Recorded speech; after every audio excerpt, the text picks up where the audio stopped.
Hear from our speaker for the first time. We're really excited. I'm personally very pumped that Brad's here. I remember some of you may have had the same experience, for a long time. It was so hard to find a good book on rural ministry. And then, there started to be this little wave, and in that wave was this book, which is still, to this day, 5 years now after it was published, I think, about, one of my absolute favorite rural ministry books. I tell Brad this, I'm not sure if he believes me, but I think it's the most poetic of them all. I think he just writes with this poetic sense, and yet is still down-to-earth practical. So whenever he said yes to come, I was super excited. He's a pastor of a church in Mound Ridge, is that right? Kansas, which is about an hour north of Wichita in south central Kansas. But he's been all over the world. He lived in rural eastern Washington, lived in Peru, around Cusco, and on mission, and even spent some time in the ivory towers of Harvard and Cambridge. We won't hold that against him, right? But he's just got a great story, and I'm sure he's going to share a lot with us. I'd like to pray for you, if you don't mind. Holy Spirit, we know you're here. Pray you'd speak through Brad. Speak to our hearts. Encourage us for the task at hand. We pray all this in the name of the Father, the Son, and the Holy Spirit. Amen. Blessings.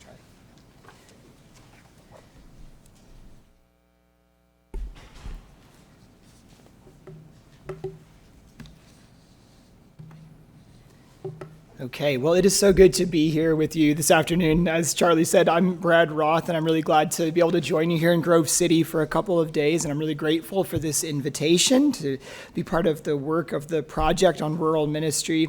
And I've really been holding you all in prayer ever since I received the email from about this. I've been holding you all in prayer and really praying that God would say something to you through this event, that you'd hear a word in your heart that you need.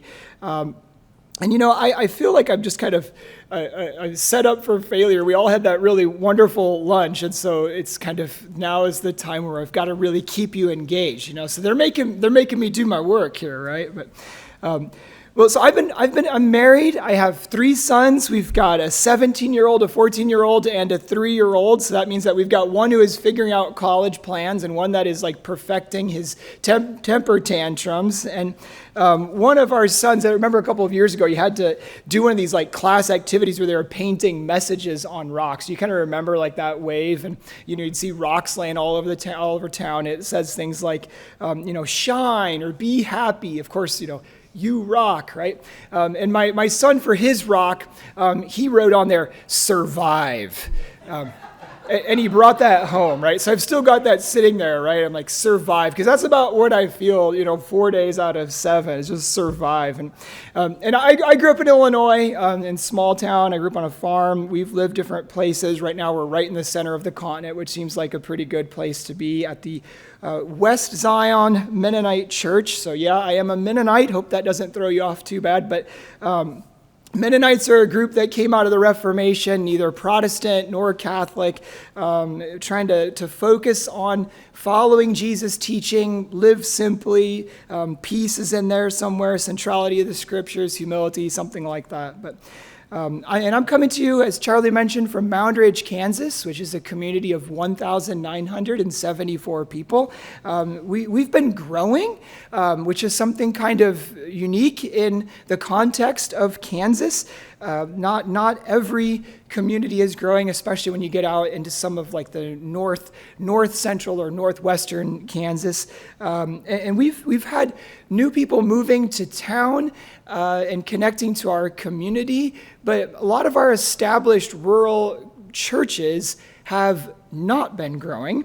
Our congregation has had some new people connect, but I would say that's just allowed us to maybe hold steady. We haven't seen that kind of growth, so it's challenging. There's been some struggle, but it's also very, very beautiful. And so stop me if this kind of sounds like your small town or rural church ministry, but you go and like practice with the praise team And then I run upstairs and I lead worship and I preach the sermon, which is like every Sunday. Maybe have to solve a quick computer program at the sound desk before I go up. Sometimes my deacons like to get an 8 a.m. meeting in on Sunday morning. Why not? And then in the afternoon, maybe you've got like a hospital visit or something. Does that sound like anybody? Okay. If that is you, I feel you, right? Like that's me too, a lot of Sundays. So my book, as Charlie mentioned, came out in 2017, God's Country, Faith Open, the Future of the World Church. It won an award of merit from Christianity Today, which was kind of exciting for me. And I think what also has been really beautiful is that it seems to have connected with folks in a lot of different settings, from like Catholic on one end to Assemblies of God on the other. And what I kind of see in that is that, we maybe come from different tribes and with some different perspectives on things, but all of us in rural church ministry are facing some similar challenges and also holding to some similar promise. And I've got a new book that just came out on communion called The Hunger Inside, How the Meal Jesus Gave Transforms Lives. And I've got copies of those on hand if you're interested. You can also, get them on Amazon or your favorite bookstore or whatever. But, I never really set out to be the rural church guy. I just wanted to serve God and his church. And we moved from Central Illinois to Boston, and then to Elkhart, Indiana, and then to rural eastern Washington, and then to Cusco, and now to Mound Ridge. And somehow along the way, I found myself ministering in rural communities. And so over the last number of years, I've really been trying to understand what makes them tick. And part of what I've been doing is just talking to rural leaders and pastors and around the country. I've been reflecting on the scriptures, on the classic teachings of the church, reflecting on my own ministry. But, before we get too deeply into this, I want to kind of establish, first off, like, what exactly is rural? I mean, what are we even talking about when we talk about rural? Because I think people sometimes use that term imprecisely. So I was at an event once where someone was talking and they said, I grew up in a small rural community in Kansas. And so my ears, perked up. I was like, wow, I'm in a small rural community in Kansas. And then he said that I grew up in Hutchinson, Kansas. And we've already got someone that's got a relative there. And I was like, Hutchinson, Kansas? There's 50,000 people in Hutchinson, Kansas. You know what I mean? Like, that is a city. That's where we go to Lowe's. They've got a Lowe's and a Home Depot. You know what I mean? Like, can you be rural if you got both Lowe's and Home Depot? Can you be rural if you got more than one restaurant? I don't know. But so, what is rural? So I just want to kind of get that out there right now. Like, what is rural? I'm going to put that question to you. You know, like that Jeff Foxworthy thing where it's like, you might be a redneck if. Well, let's do that for rural. So, like, you might be rural if. And I want to hear from you, but I'll kind of prime the pump with my own. So you might be rural if you get a Dollar General and it changes your life. We've got Dollar General. And I talked to two different pastors at two different occasions, and they both said those exact same words. We got a Dollar General, and it changed my life. Okay, so what is yours? You might be rural if what? Your church property adjoins a state game land, and you get bears in the parking lot. Oh, wow. We do not get bears in Kansas. Yeah. If a parishioner meets you in the parking lot holding a chicken and asks you if you want it. Dead or alive? Dead. Oh. You have to consider the first day of buck season in your church calendar. Yeah. Yep. Or if you're in Washington, it might be elk season too. Yeah. Yeah. You use your cemetery hill for a slip and slide for children. Dude, that's killing it. The neighbor goes in.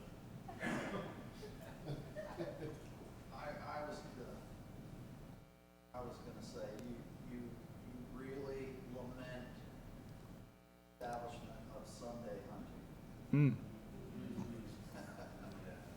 So that wasn't always a thing, huh? Okay. Yeah. The church calendar kind of has to be conscious of when Yeah. Yep. Harvest, yep.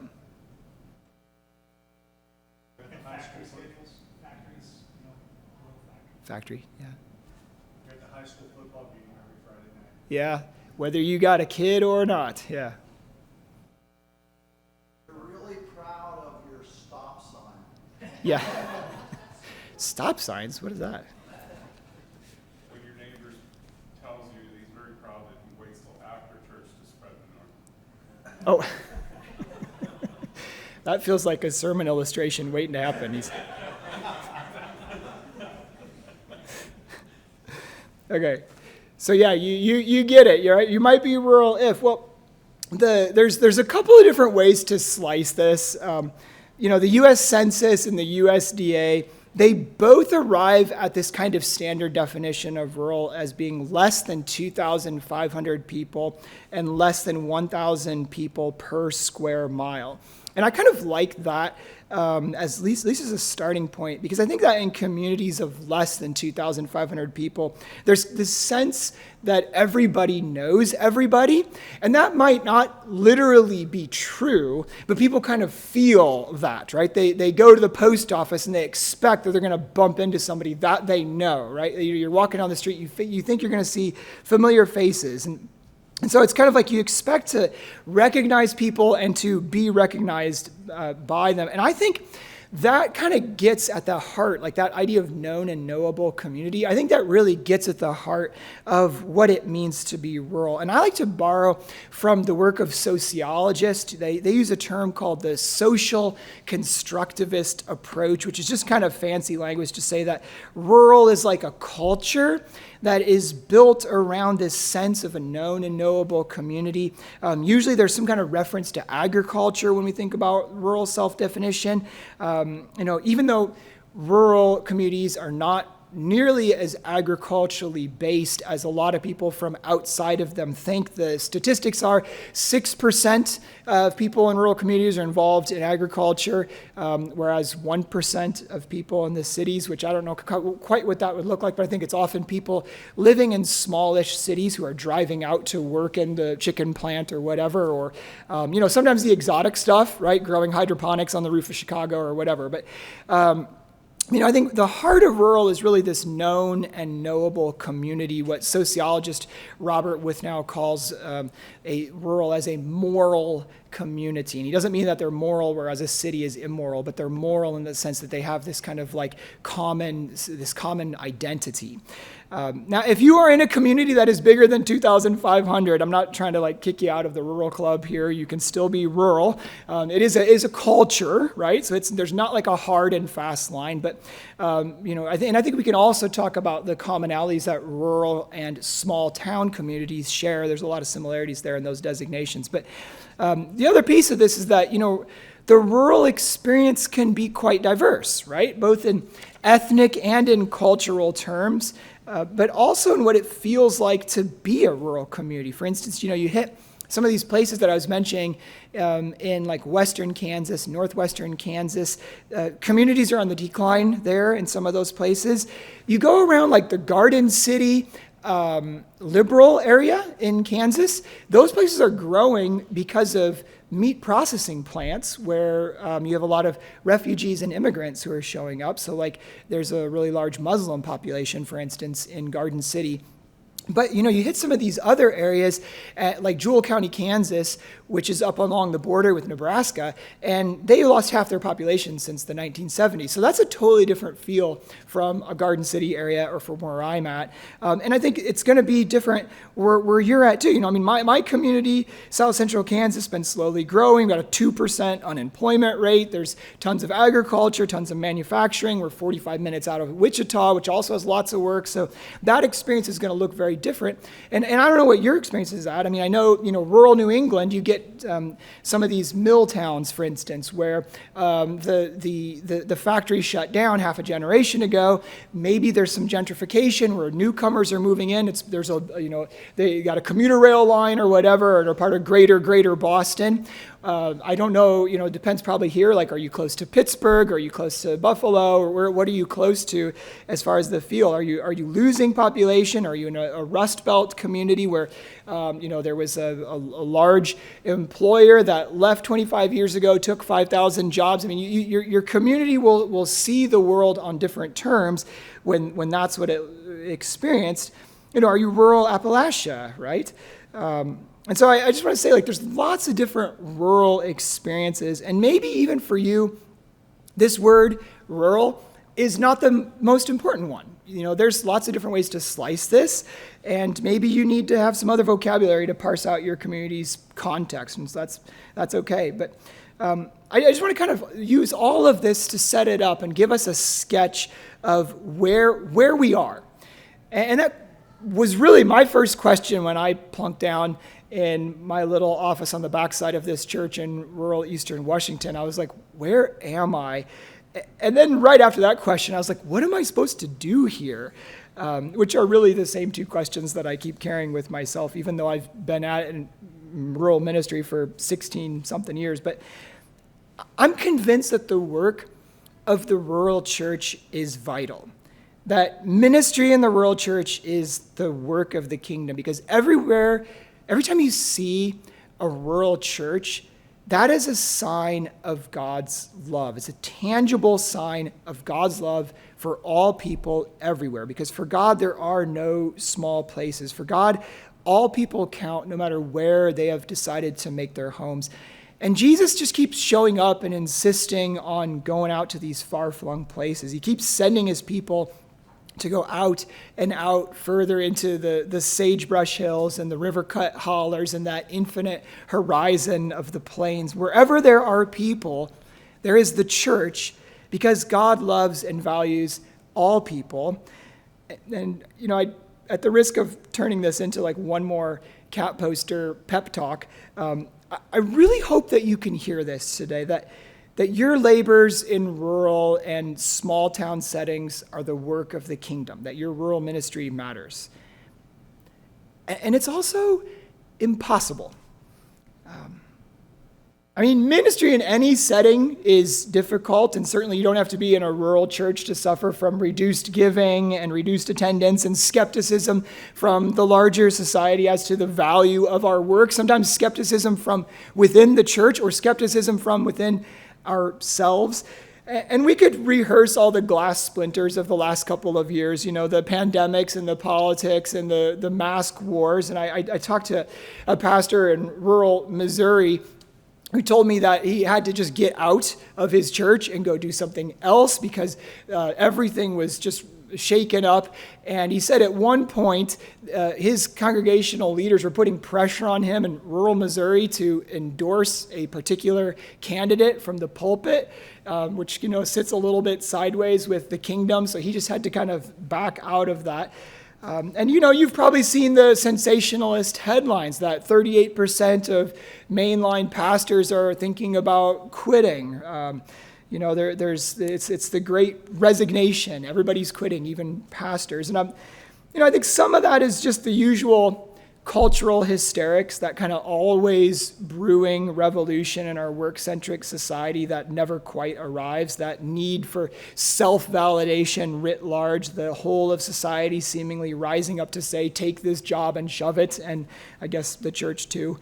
And I'm not totally sure that those numbers bear out, because I'm not sure we've seen a movement of mass resignation. I'm going to talk about this a little bit more in my workshop tomorrow, when I'll touch on burnout just a little bit, I'll go into burnout. But in any case, whatever's happening out there, I think it doesn't matter all that much, because ministry, and I think especially rural ministry, has just always been impossible. And I don't mean impossible in a superficial way of saying that it's hard, that it is frustrating, that it tires us out, that people fall asleep in our sermons or maybe clip their fingernails during the sermon and leave them in a little pile at the end of the pew.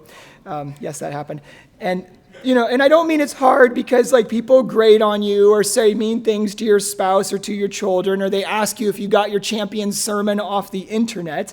Yeah, there's all of that. And sure, those things can kind of get under our skin and they can bruise our pastor heart, but none of that is what makes rural ministry impossible. When I'm talking about impossible, I mean something a little subtler, a little more meta. Because in one way, it's impossible. It's obviously not impossible at all, right? We're all doing it. Rural ministry, it's happening, so it's not impossible in one way. But I think rural ministry is sort of impossible, like a bumblebee flying is impossible. That complete lack of aerodynamics, right? Those wings mounted on the back of that bulbous body, all that fur that gives it so much drag, right? It should be impossible that it flies, right? I think about like Annie Dillard. Don't know if you read Annie Dillard, but she has these words on writing books. And she says this: every book has an intrinsic impossibility which its writer discovers as soon as his first excitement dwindles. And so you could kind of swap out like book for ministry and writer for pastor, and you see what I mean? Every ministry has an intrinsic impossibility which its pastor discovers as soon as his or her first excitement dwindles. What I think makes ministry in rural communities is impossible is the very thing that gives rural communities both their strength and what makes them attractive to those who live in them, and it's their size. And I want to dig into that because I don't just mean that they're small, although that's obviously part of the definition of rural. I think what matters more is how size and history meet to form what I would call structure. So structure, and it goes something like this, that everybody knows everybody in rural communities, or at least they think that they do. And so people are related by blood to like half the community, and then they're related by ties of business and friendship to the other half. And those relationships in that structure, they go back multiple generations. So I first heard the term double first cousins when I moved to Mound Ridge, right? I do double first cousins. So it's all good, right? It's like two brothers marry two sisters, and the kids then are double first cousins. So like that's rural, right? And there's this interwoven relationships that are highly prized by rural communities, and rightly so. Those are what make rural communities so great. There's a guy named Benjamin Winchester who's a sociologist out of the University of Minnesota, and he's documented what he playfully calls rural brain gain, because there's a movement afoot in some rural communities, and you got to be kind of in that sweet spot outside of an urban area or outside of some like really wonderful natural amenities. But there's a movement of 30 and 40 something people moving to rural communities because, among other factors, they are seeking a simpler life and also safety and security. So rural brain gain, and I don't know if they're going to really find that simpler life, but I think a lot of rural communities, they are pretty safe. Crime requires a certain level of anonymity, and the structure of rural communities cuts both ways, so we don't have that. We know each other. The kid who ding-dong ditches you at 5 a.m., he is also the track and football star. And so he texts his mom, and she brings him over, and he apologizes, and we're like, don't do that again, and hope you beat Inman on Sunday, or on Saturday. But so it's like you kind of know each other in that way. And I think about like this structure, this idea of all those relationships. It's kind of like I know a guy writ large, right? We're just like written to every aspect of life. So, you want to get your cabinets done? I know a guy, you know what I mean? Like you want new flooring? I know a guy, right? Like we know somebody. In Mound Ridge, where I live, you can have a tab at the grocery store. You can have a tab at the feed co-op. You can have a tab at the mechanic. You can have a tab at the hardware store. You can have a tab at the lumber yard. You cannot have a tab at Dollar General. But just, you walk into the lumber yard and you say, I got a 2x4, I threw it in my truck. They're like, got it, I'll put it on your tab, right? And while you're at the lumber yard, you could also eat your lunch because they've got a table and some chairs, and you can go. It reminds me of like that Wendell Berry book, Jaber Crow, right, where they're like going in there and loafing, and I was like, this is loafing area right here, everybody just like hanging out, and they've got coffee and free cinnamon rolls. So you might be rural if you got coffee and cinnamon rolls at the lumber yard. But all those relationships, that closeness is what gives rural communities their special character and worth. We know each other. We watch out for each other. We take care of each other. Like when we were to get our oil changed up until recently, where there was a change of owner, I just leave my car out front with the keys in the ignition. The mechanic would come down, pick it up, drive it up, change the oil, bring it back, and leave me the bill in the seat. And one time I was running around like I always am, and I had gone to the grocery store before and got some milk, and I ran off to do my work in the church office. And I called the mechanic later on in the afternoon, and because I had a question about something, and the receptionist says, "Oh, yeah, it's all taken care of. But did we tell you about the milk?" And I said, "What about the milk?" And he said, "Well, you left some milk in the back seat of your car, so he just let himself in and put it in your refrigerator for you." So I was like, thanks, right? Like, that's rural. So that structure, that's really the outworking of the rural community's ongoing conversation about its identity. Who are we? Who belongs? How does power flow within the community? Who will associate with who and who won't? What makes us us? And it all works beautifully until it doesn't. See, a lot of us pastors, we come in from the outside, and if you are ministering in the community that you grew up in, that is, if you did not come from the outside, but you're ministering in the community that you grew up in, well, there are other sorts of challenges that come with that. So see Jesus' words under prophet, no honor, own country. But most of us come to rural communities from the outside, which means that most of us don't know where those lines of structure stretch. We don't know where the structure's been shredded by divorce, and she got the church and the settlement, and he is never going to respond to our invitation. We don't know all the old hurts, and believe me, rural communities have a long memory. There's the community that we can see, the one that we can plot out on that municipal map, but there's also the invisible community composed of this structure of relationships, and that's the one that we can struggle to tease out and to navigate and to connect to. They're blood connections, so you can marry in or bury in, but most of us that come in from outside, that's not going to be an option for us. And having some kids in the local school, especially if they're sporty, that doesn't hurt. We can put in the work to be kind, to be known as good, to build trust, to be present, but that enduring reality of the rural community is going to be that structure of relationships, and it will sometimes feel like our entire lives are us spending time trying to operate within that closed circle of the rural community. See, the same thing that gives rural communities their distinctive life and warmth is what can make them rigid and limiting. Not everybody has a place in the structure.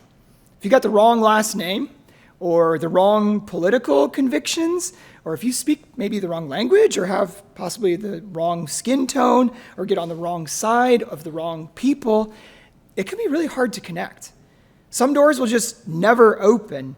Sometimes it can be hard to break in. I was talking to an older lady in our community a while back, and she was telling this story about how she had met somebody new, and the person said, "Oh, I've never met you before," and they were exchanging names and whatever, and she says, "Oh, are you new here?" She said, "Well, my husband, he grew up in Mountain Ridge, and we've been married 30 years, and we've been living here this whole time." And the person said, "Oh, so you are new." Right? That's rural too. And I think this structure, which is really woven into the very character of rural communities, that's what makes rural ministry impossible. And here's what I mean by that. Structure makes rural ministry impossible because it's not something that we can understand or overcome on our own. And it's not something that we can even fully account for. Now, of course, this isn't the only thing that makes rural ministry impossible. No doubt you have your own local impossibilities. But all this could be, I get to that, all this could be just like more complaining and belly aching that rural ministry is tough, and I have been known to do that. But I want to point us to something that is a little bit deeper. Think about what it means to say that something is impossible. What are we getting at when we say that? Think about like the Apostle Paul. In his day, electrical, lighting, and indoor plumbing, they were impossible. When we say that something is impossible, what we're really saying is that it is not possible yet. It's not possible here. It's not possible for us. And those words are describing our framework for what we conceptualize as possible. And I think that the work of rural ministry is impossible if we approach it with the wrong framework, if we conceptualize it the wrong way. Like, for example, this is kind of classic, but church growth theory, that's designed for the suburban church. It's really meant for a bigger population and whatnot. Or if we come at it with the wrong metric, our human way of seeing the community that really focuses on counting. So if you bring the wrong framework or the wrong metric, then we end up relying on what we know, on some combination of strategy and money and power, even if we would never be so base as to label it as such. But impossible simply means that we cannot imagine it. And so I think what we need most is to journey with Jesus to the edge of the imagination. So think about Jesus' words in Luke 17, 5-6. Jesus was talking to the apostles, and the apostles said to the Lord, "Increase our faith." And the Lord replied, "If you had faith the size of a mustard seed, you could say to this mulberry tree, 'Be uprooted and planted in the sea,' and it would obey you." Now, in a basic sense, biblical faith is entrusting ourselves to God's goodness.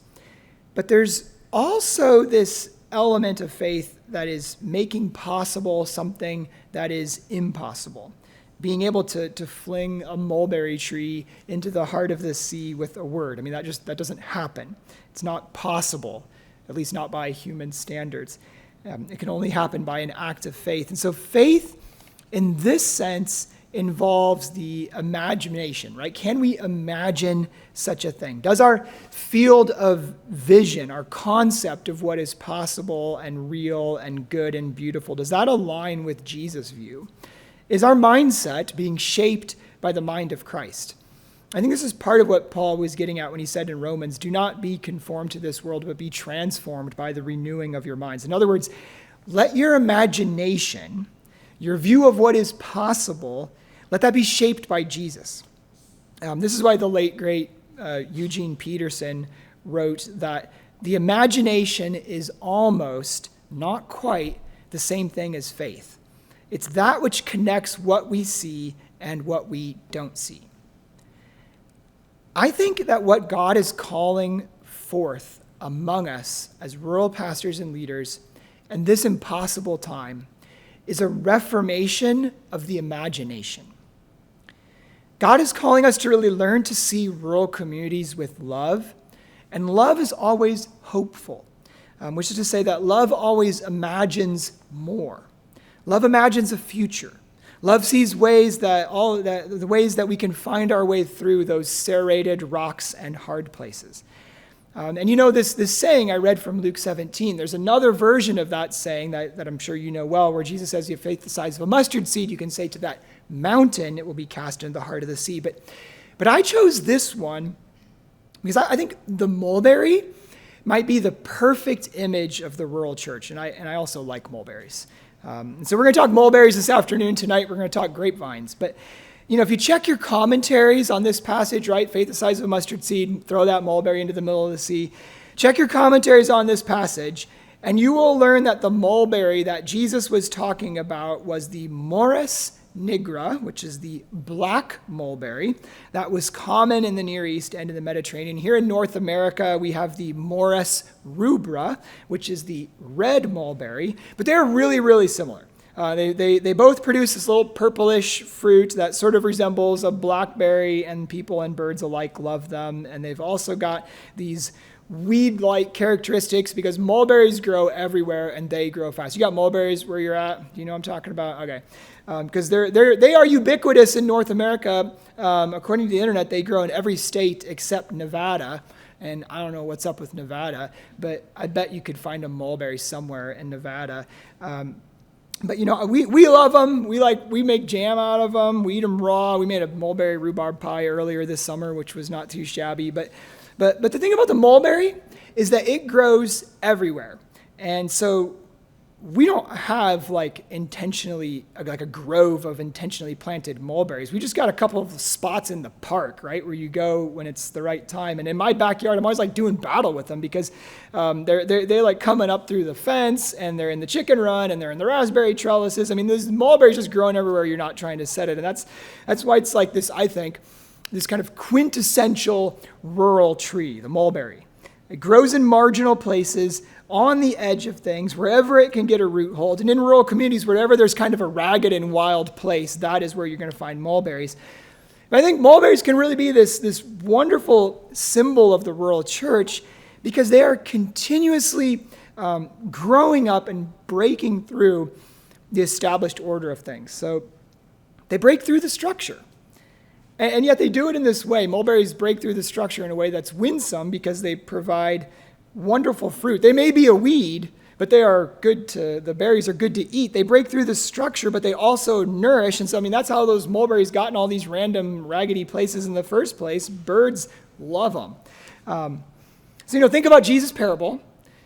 Faith, mustard seed, mulberry, sea. Think about how Jesus, whenever he's teaching, his words have always got different layers to them, right? So he could have chosen a different tree. Jesus could just as easily have said, you could say to that mighty cedar, be uprooted and thrown into the heart of the sea, but he did not say that. He chose mulberry. And I got to assume that he did that intentionally, right? The mulberry grows in impossible places. Here's this mulberry being thrown into to grow in the most impossible place of all, which is the sea. Now, the mulberry does not have much symbolism associated with it in the scriptures. It doesn't get the same play in the prophets like the fig tree does. But, I wonder, maybe we could claim the mulberry as our symbol, kind of this sign of the rural church. Maybe Jesus gave us this symbol, and it's just kind of been waiting there all these years for us to pick it up. So here's the rural church bursting up through whatever structures might contort or block it, taking root in impossible places like a mulberry in the sea. I think the mulberry might be this great icon of the rural church.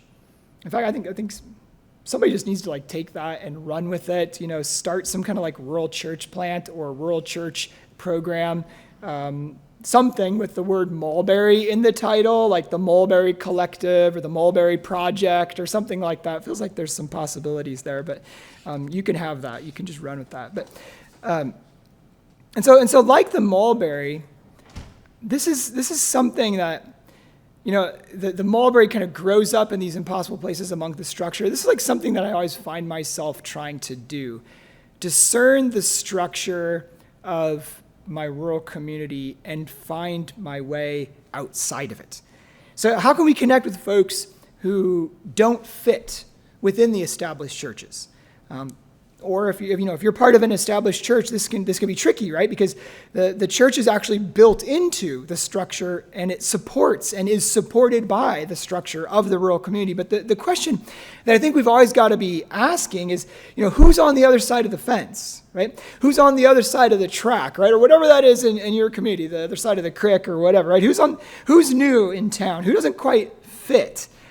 And I think as leaders, we've really got to cultivate this Mulberry imagination, this Mulberry intentionality to find our way through and push through that structure. And if you're planting a new church in a rural community or small town, I think in one way, what you're really doing is developing a place where people can imagine themselves as part of like this new structure, or maybe really like a new old structure.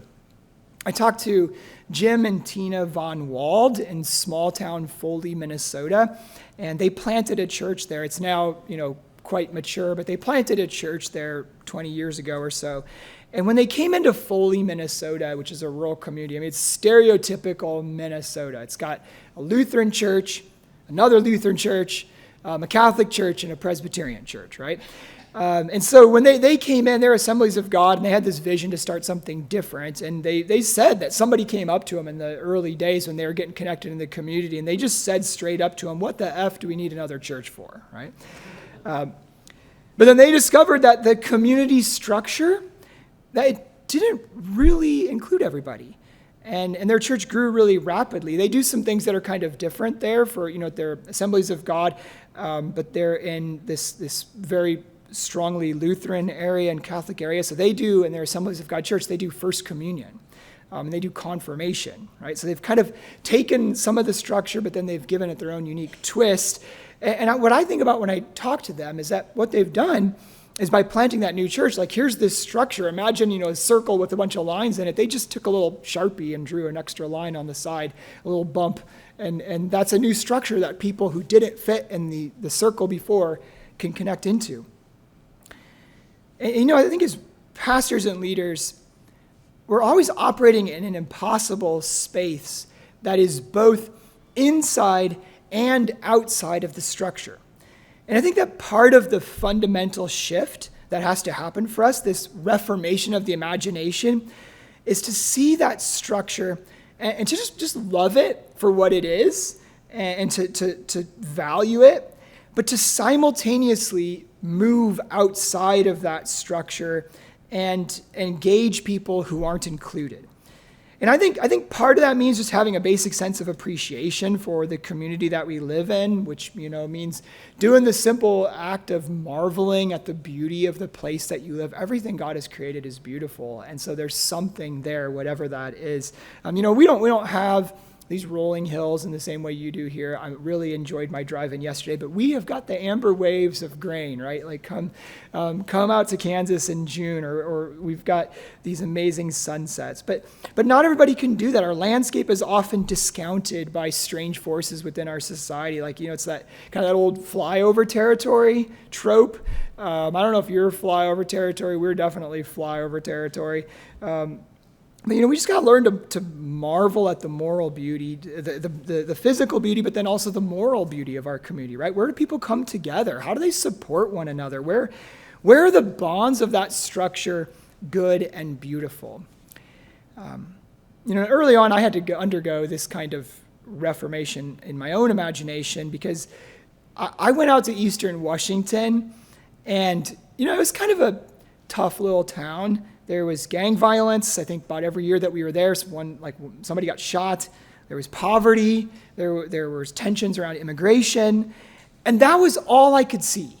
I kind of was like owning that. I established my identity as this pastor who is working at this ragged edge, and I kind of took some perverse pride in that. I was just, people would come to visit, and I'd be like, look at all the broken windows. It's just like this identity that I developed for myself, and I just pray that the Lord will forgive the sins of my youth. But, thankfully, people were patient and were gracious with me, and little by little, I was invited more deeply into the community, and I started to see the place, the places of goodness within the town.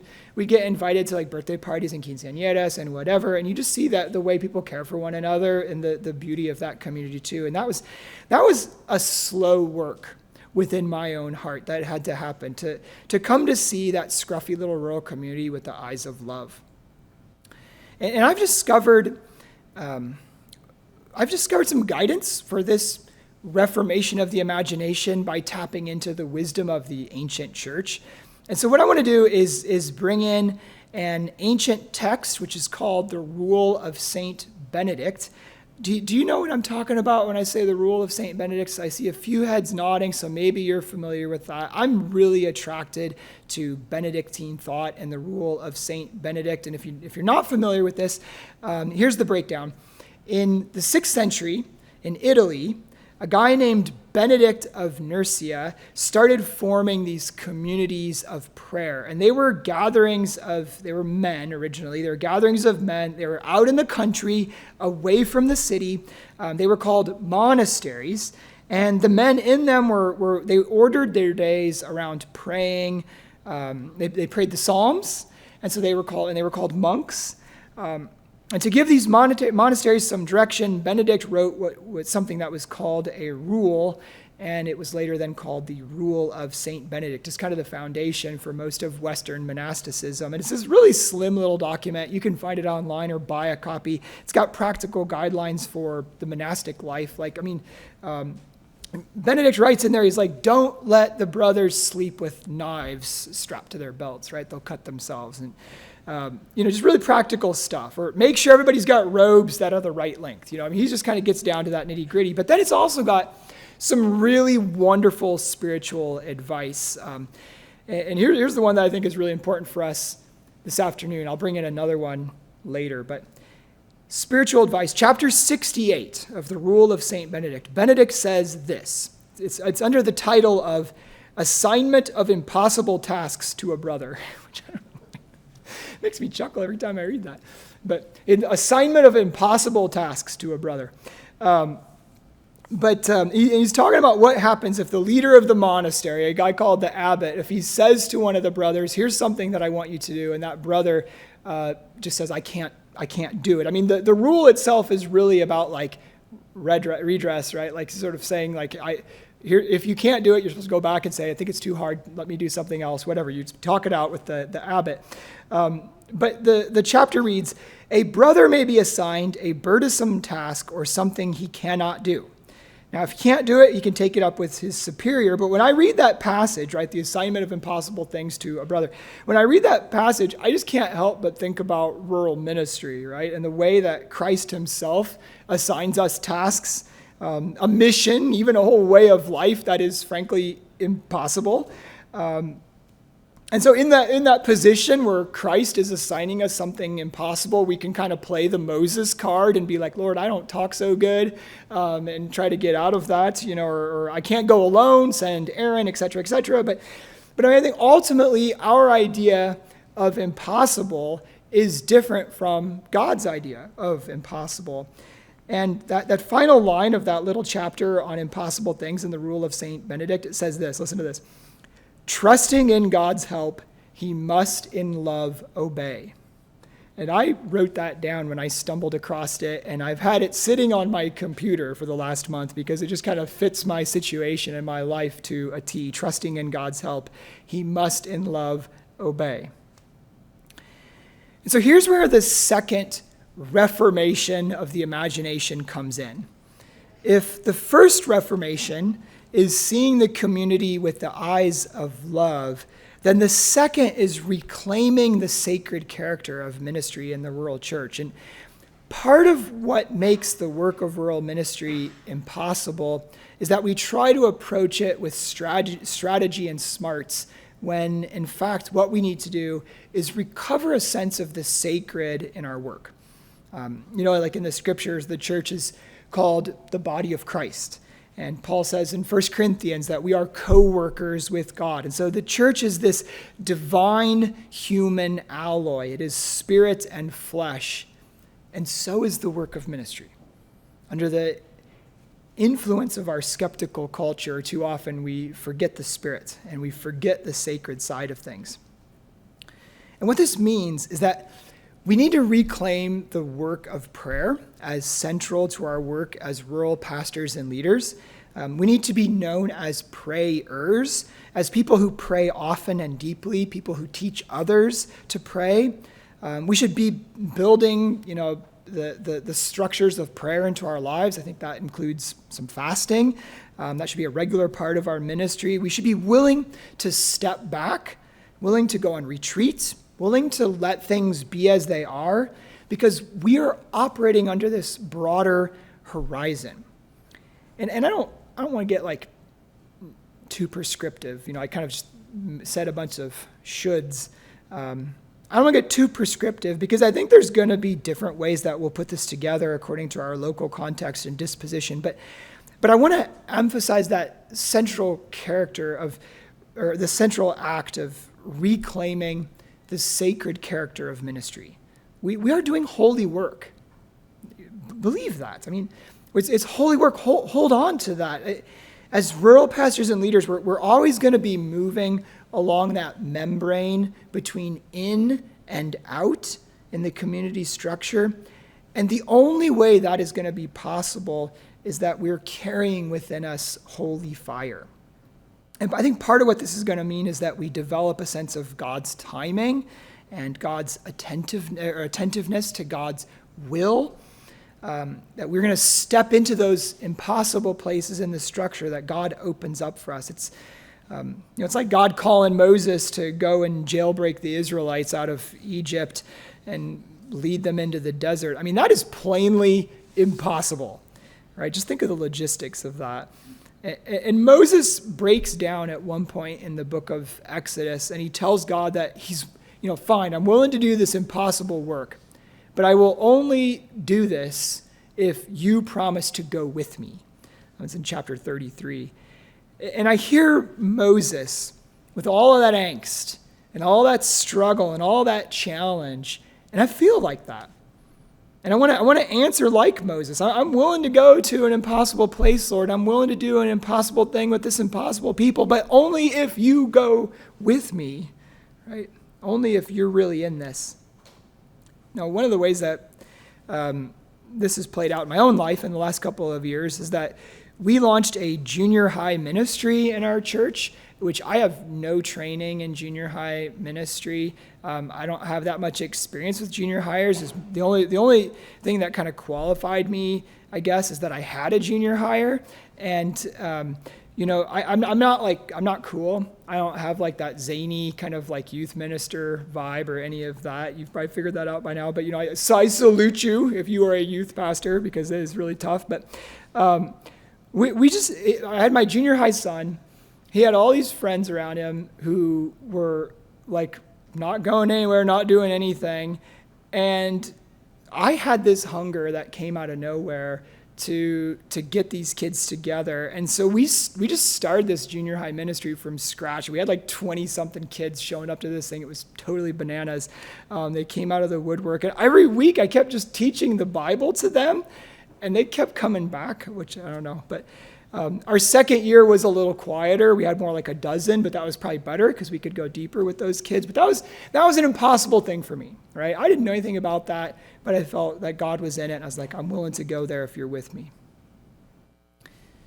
Well, friends, in rural ministry, we have been called to the impossible. It is impossible work among impossible places in this impossible time among some sometimes impossible people. But the gift of impossibility is the humbling recognition that while none of us has what it takes to carry out rural ministry, that was really never God's intention anyway. See, Jesus is calling us not just to impossible things, but also to life under the sign of the Mulberry, to minister in rural places among rural people in a way that flows, first off, not from our strategy and smarts, but that is shaped by Jesus' own imagination, inspired by his spirit and infused with his sacred gifts.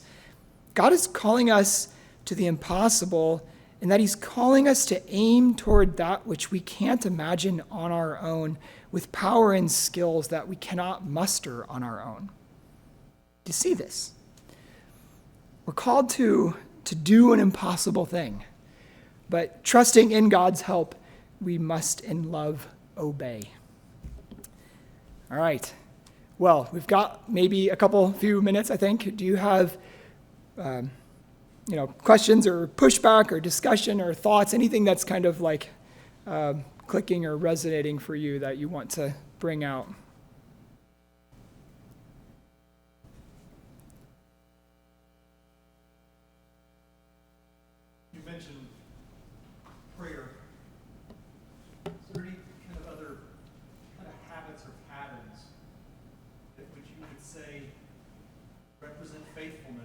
Yeah. in impossible situations. Yeah.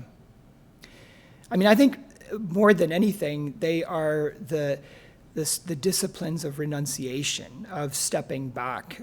So fasting, of course, fires prayer. And I think just not being so available, right? And if, as Protestants, like sometimes, what's that Richard Lisher line that Protestants are like this quivering mass, Protestant pastors are this quivering mass of availability. Like we've got to just step back. We've got to kind of retreat, even if that's just on a daily basis. We've got to really practice being in the presence of God. So I think renunciation is kind of the overall shape of our ministry. Can I push back? Yes, you sure can. Am I hearing you say that maybe trying to do less instead of trying to do more Yeah. is Yeah. is a practical thing to consider Yeah. in a very real way in a real context? Yeah, I think so. And I want to complexify that just a little bit because I think we do want to do less in the sense of kind of releasing outcomes to God and letting things be as they are. Like we don't own that situation. The structure is so potent and so deep that there's just no way that we can like grab a hold of that thing and change its direction. But at the same time, we do want to have that kind of like Holy Spirit fired creativity and verve to do more. And I love like Ignatius of Loyola. I love his question, which is like really at the heart of a lot of Jesuit spirituality, where he says, what more can I do for the love of God? And it's not like trying to work your tail off, but it's saying, it's like watching for those imaginative spaces. So I think in a real kind of like paradoxical way, we sort of do both at once. Like we want to be trying the impossible thing, but also just like releasing that to God. I don't know if that makes any sense, but sort of somehow those two things. Speaking to the type A pastor who is a transplant Yeah. in this rural community who wants to make things happen. Yeah. And thinks you do this, you start this program, you try this thing, and you might be doing X, Y, and Z, when perhaps pace of lesser Yeah. consideration, Yeah. being mindful of patterns and habits Yeah. that are slower than they're used to. Yeah. Or even that their natural type A drive, if that's their personality, Yeah. might lend them to. Yeah. Rural communities can move fast, but I think it's all about trust. It's that structure again. And so like my example of the junior high youth group, if I would have tried to do that year 1, nobody would have come, right? But I could do that year 10 or year 9 because I had coached the kids soccer team for the last couple of years and my son was that age and it kind of fit together. It's building trust. So yeah.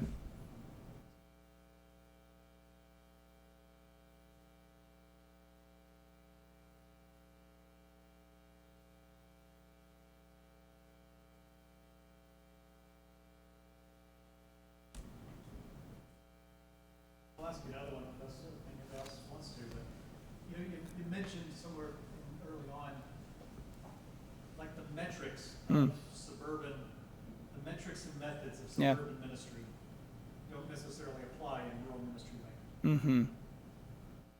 And you just told us about you could start a youth ministry in year 10.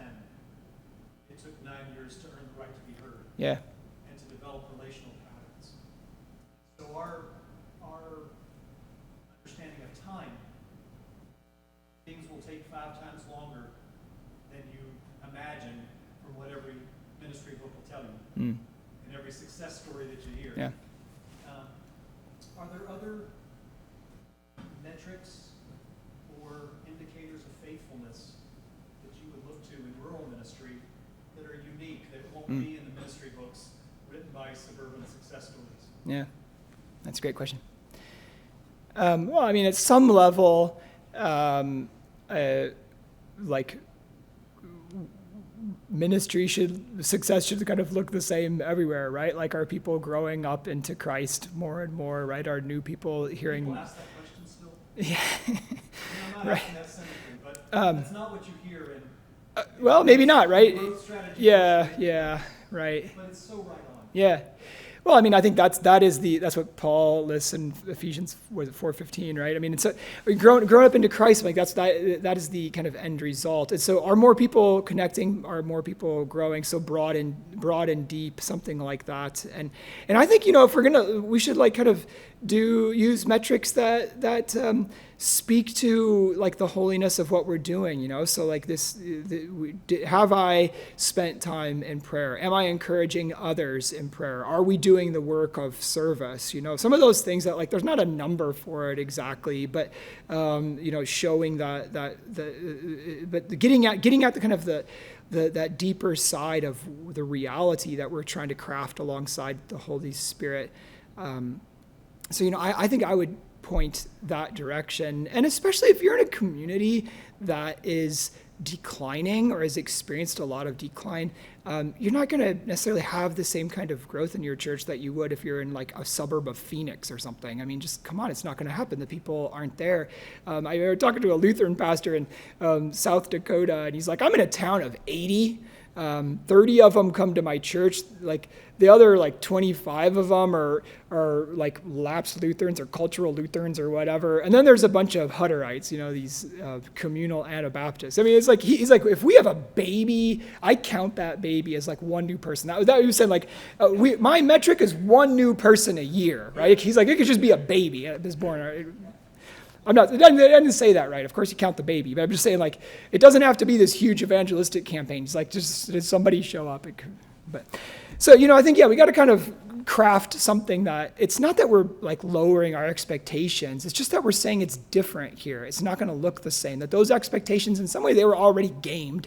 I mean, as we've already, now we know, right? The veil's come off, right? The Bill Hybels and the Bruxy KVs and all these guys, it's like a lot, they're gaming the system behind the scenes. We now know there's like, it's like, sorry, I'm gonna get a little high horse here, but you know, you see all of this stuff coming out, right? All this gunk, and so those never were realistic anyway, right? Like those never were really measuring the true life of the church, and so we are trying to do the most realistic thing, which is also the most loving thing in rural communities. But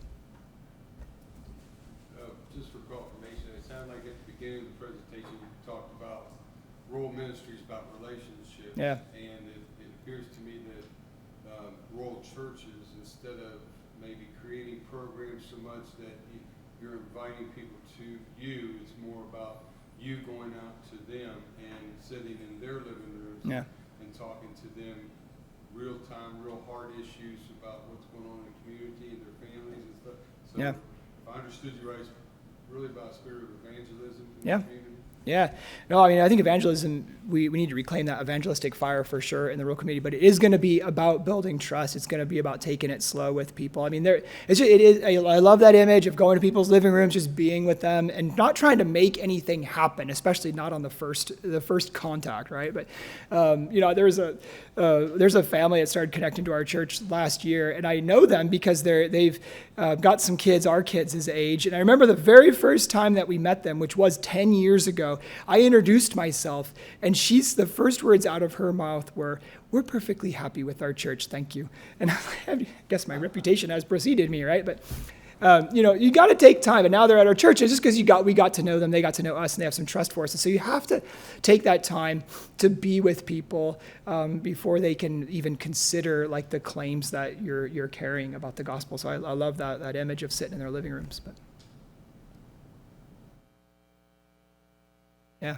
So are real biblical metrics unmeasurable?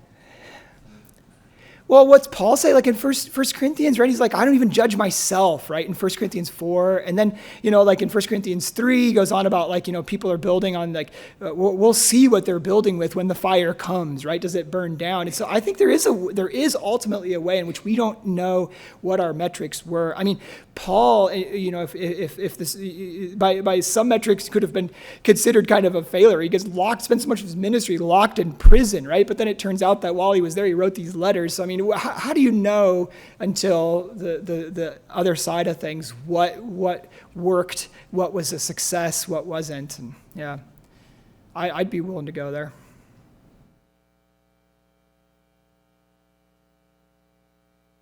I think we're going to bring an end to it now. Brad will be around. You can ask him all your questions if you have more, and he's going to talk again tonight. So can we just give him a round of applause?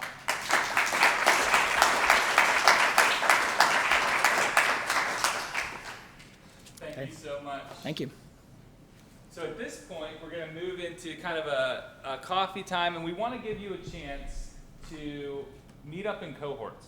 And so take about a half an hour. We'd like to pull you back around a quarter till, no later than 10 till, because we actually want to show a quick video before our next talk. So if you could meet up with your cohorts.